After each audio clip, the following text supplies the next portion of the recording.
welcome to yet another episode of On Campus with GradRight. My name is Anand and I'm sitting at amazing and really cool office here in University of Miami Herbert Business School.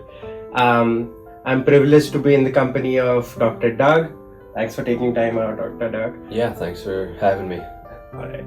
My first question, Dr. Doug, for our audience out there, can you give a little background about yourself?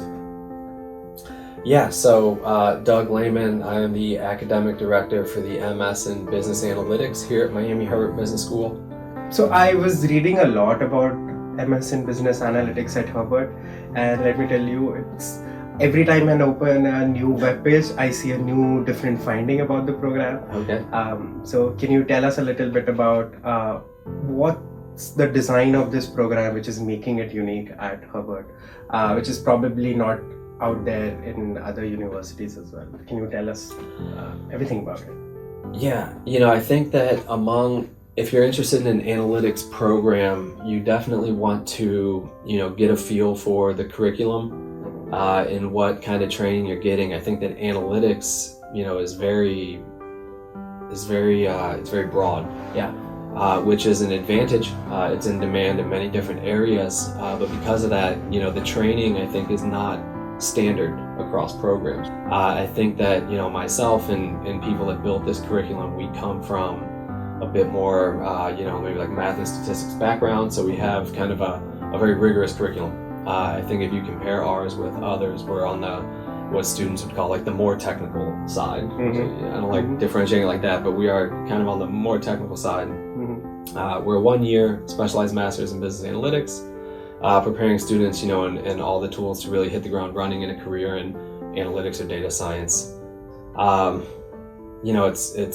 We've had a lot of success so far. Our program's still relatively young.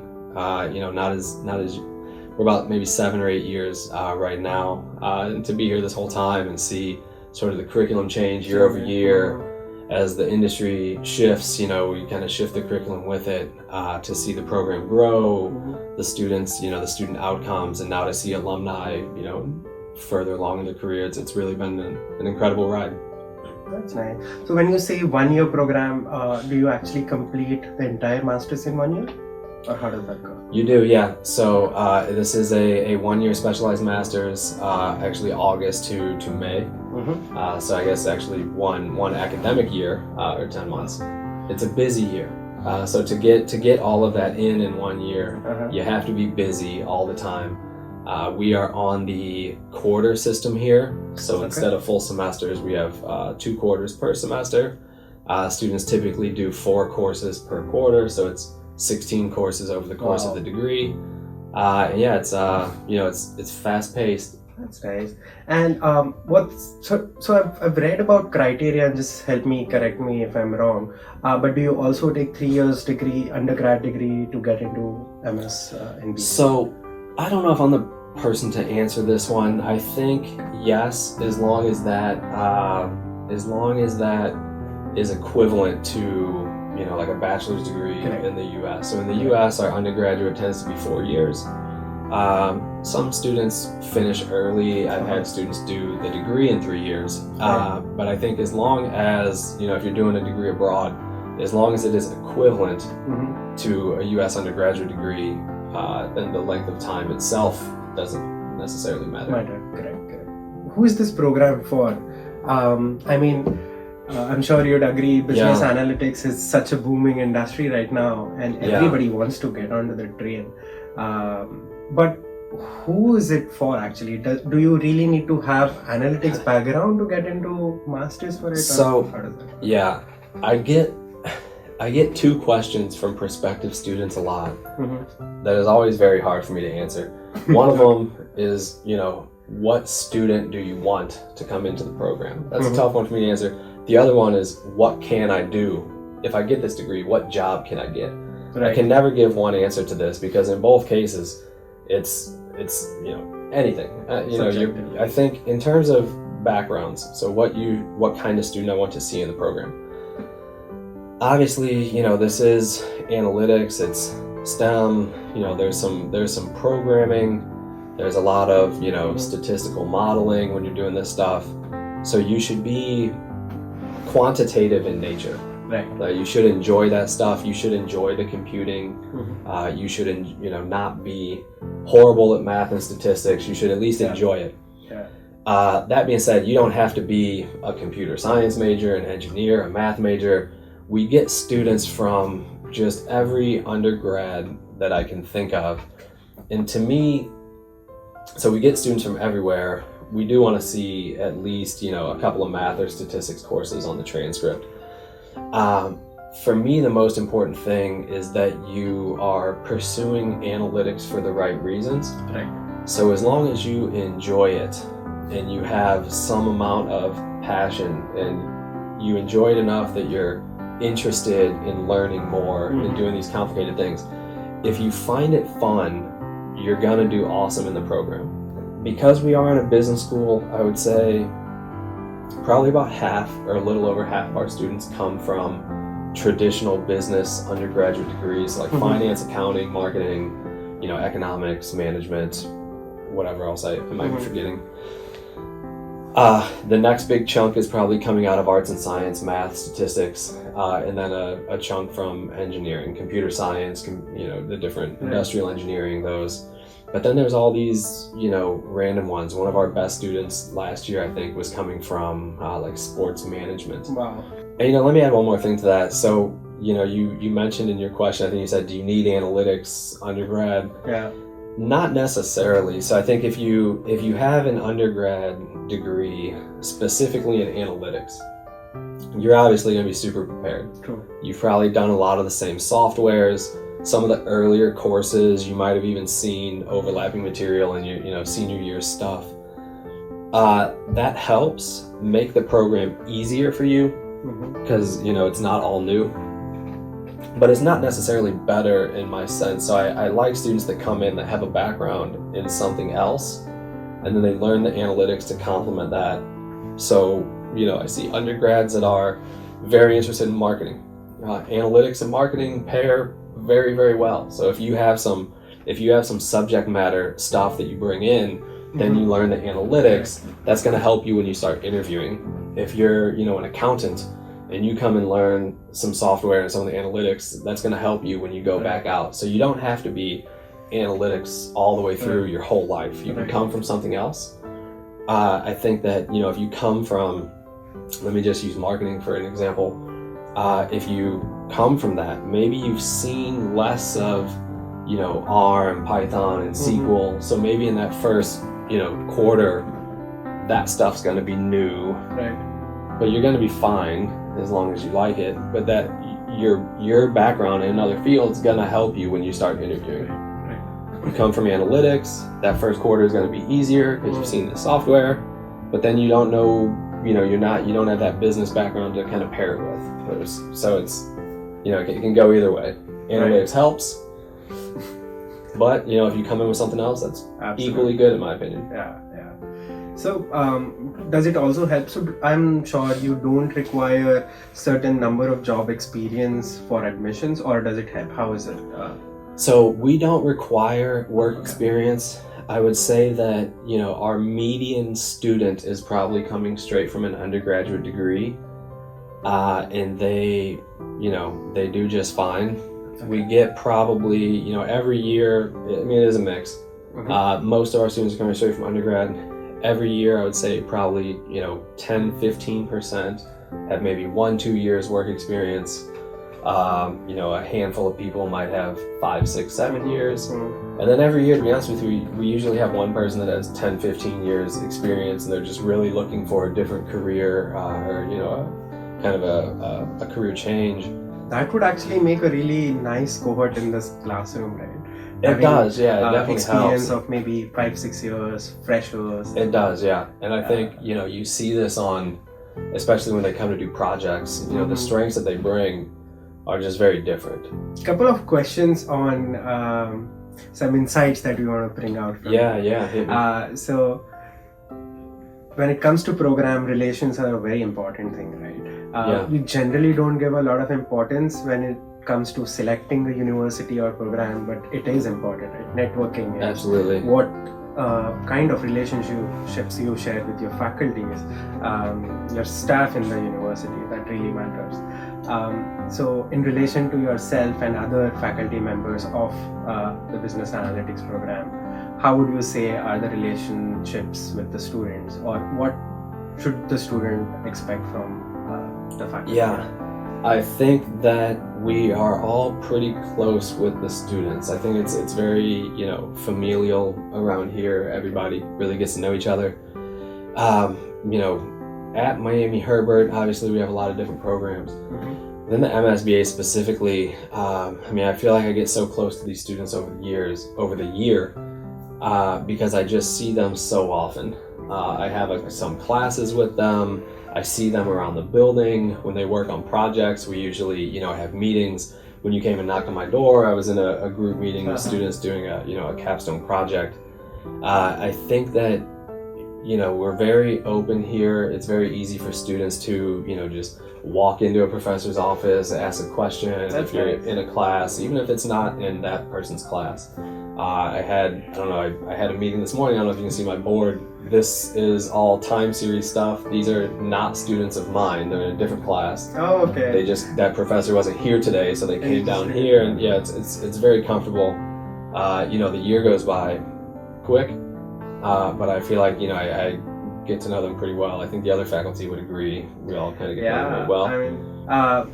Bringing back to the things that you started, employment, especially for students coming from India, there's always a certain degree of confusion whether am I gonna get job in this program or this program, or is it just a heavy investment? It's expensive to study in US, especially for folks like us, and of course fundability is always an issue.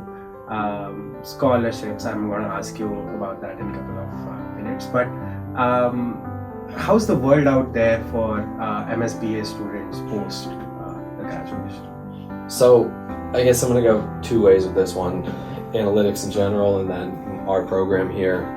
I think the market right now is just very good for analytics. It's in high demand. I think that analytics is, I said in the beginning, it's broad. Right. There's kind of this core skill, there's data, and we need to make sense of it. So as long as you have some competence in working with data, you're gonna find something, and you can go, depending on your strengths and your interests, you can go more technical. You can be, you can do analytics, you can go be a data scientist or a data engineer. Maybe you want to be, on the computer most of the day writing code. You could also come learn the analytics and go in a completely different direction. Maybe you don't want to be on the computer all day. You can be a consultant. I've seen people go into like product management, things that tend to be, product management I think is a bit more maybe marketing oriented. And then there's like this, chunk of people that I think of in the middle, like all the analysts. So there's like your data science, your data engineers, you have your consultants, your strategists, and then in the middle is like every analyst. If I go through like our alumni list, business analyst, data analyst, supply chain analyst, e-commerce analyst, marketing analyst, who's like, they're not as much programming as these people, but more computers than these people. They're kind of, in the middle. Dashboards, visualization, reporting. So I think that because the skills are in demand across such a wide spectrum of job roles, there's gonna be something out there for you. You're not pigeonholed into one type of job. Right. I see students sometimes a company will come and hire multiple students and they'll do completely different jobs, right? One student might be really strong programming, he might be a data scientist. One student might be better, on some business, whatever, leadership, whatever it is, and he might end up in strategy or internal consulting or something. Yeah. It's still this, core set of skills and just like working with and making sense of data that is kind of getting those people out there. So in demand everywhere definitely helps. Yeah. Within Miami Herbert, we put a ton of work into placement. And I think that very early on when the program was launched, my boss at the time that launched the program, placement was probably like first and foremost on his mind. Our placement record has been very incredible.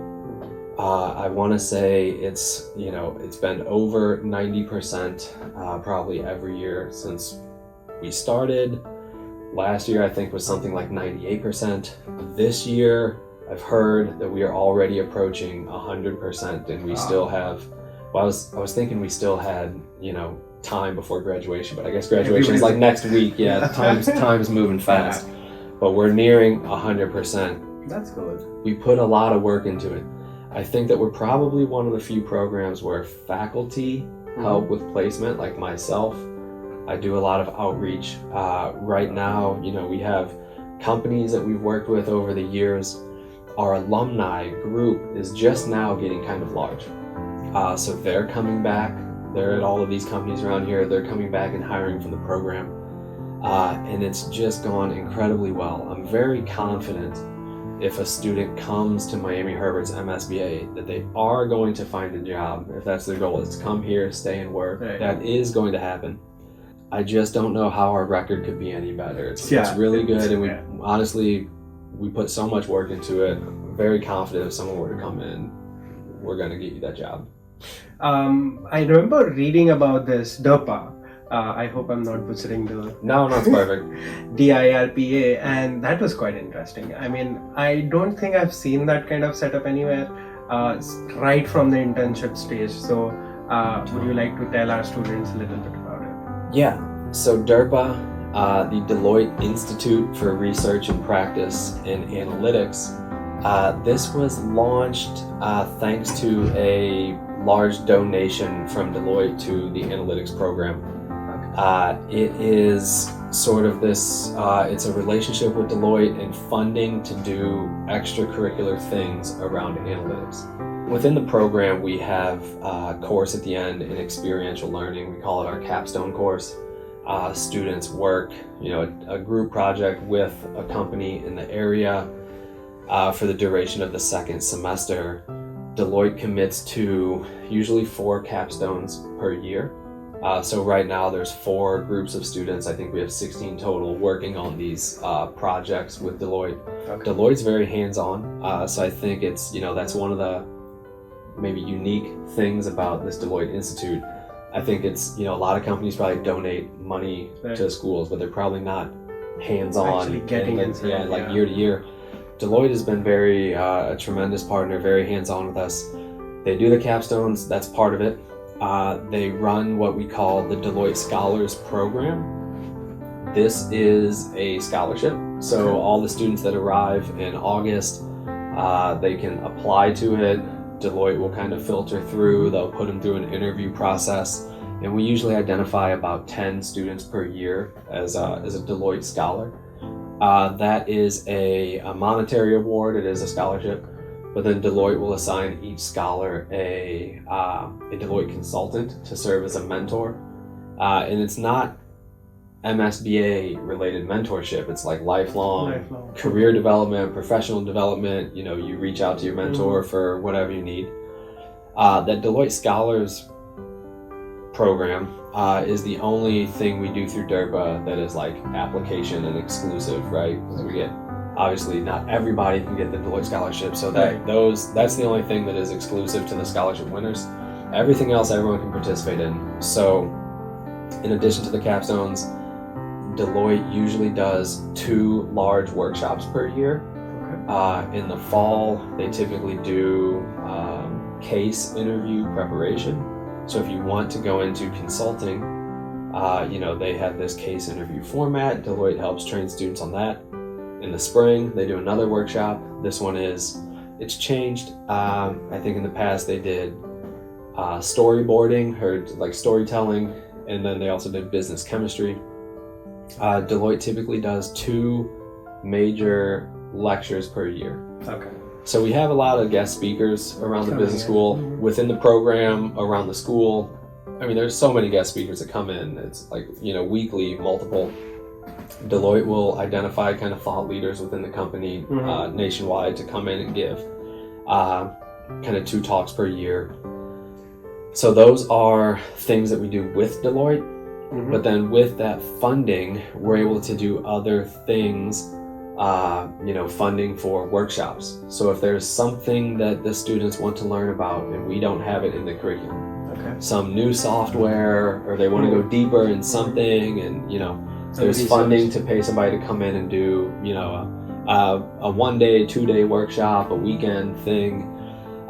If students want to do like certifications, so I teach a class in the fall that is Tableau and Microsoft Power BI, and at the end of it I encourage students to do this Tableau certification.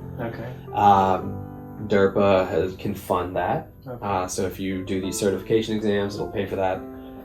DIRPA sent 2 students to the Informs Business Analytics Conference this year.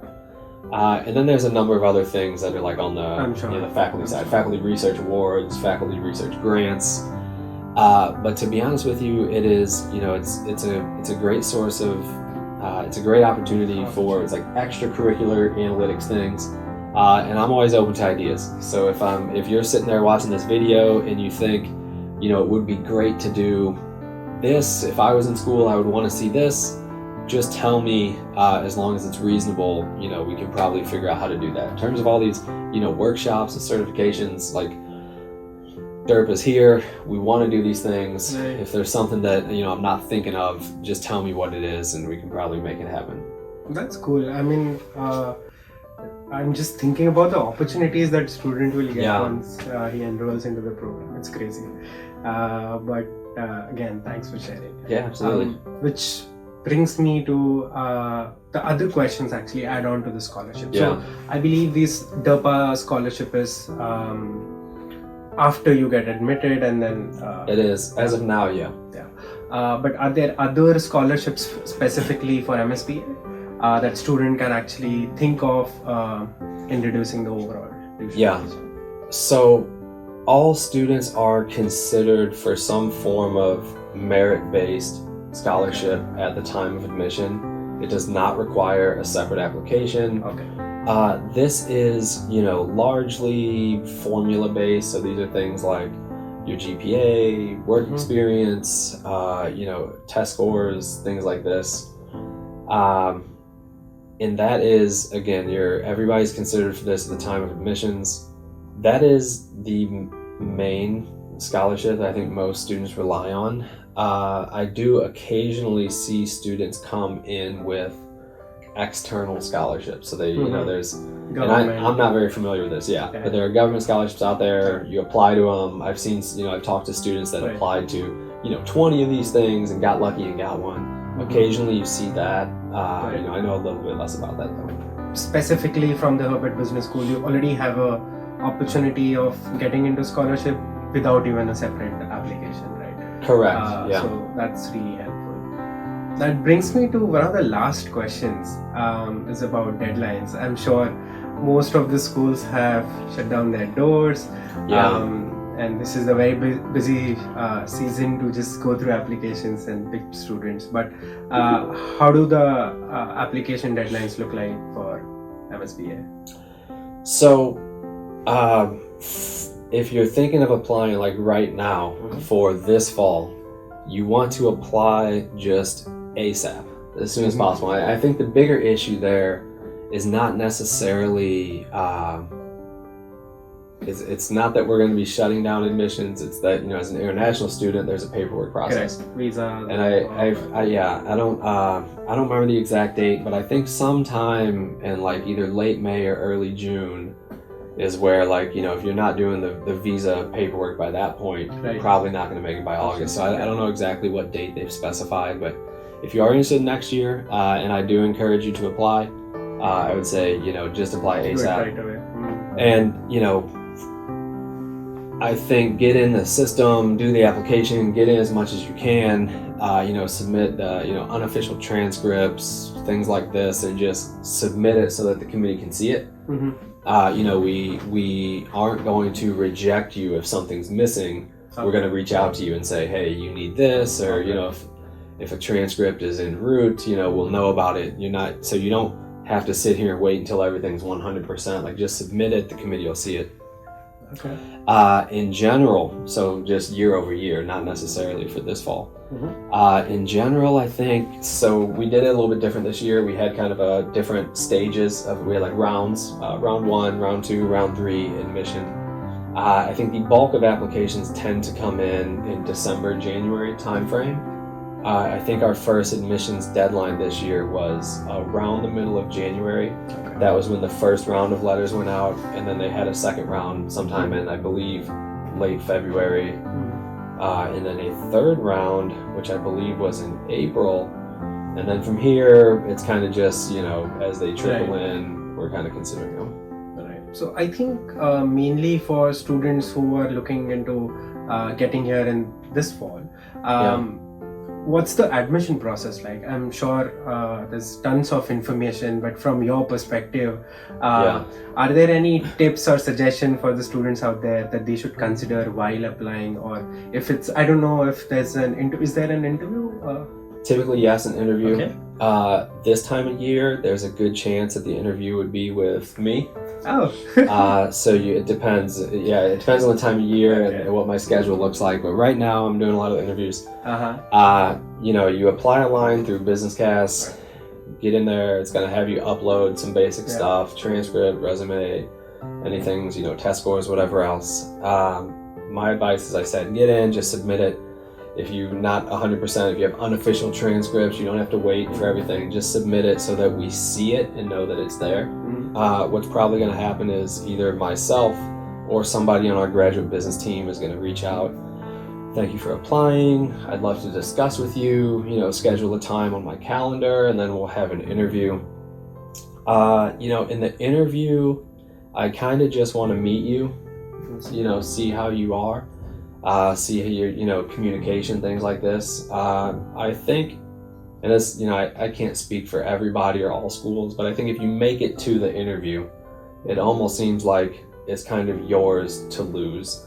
So if your application's really bad, you're probably just not going to interview you. If it's good enough to interview you, I probably want to admit you. So I'm just hoping for, you know, like your background's fine, your GPA is fine, everything looks all right. I just want to make sure, you know, your English is okay, you can communicate, nothing, you know, nothing particularly wrong there.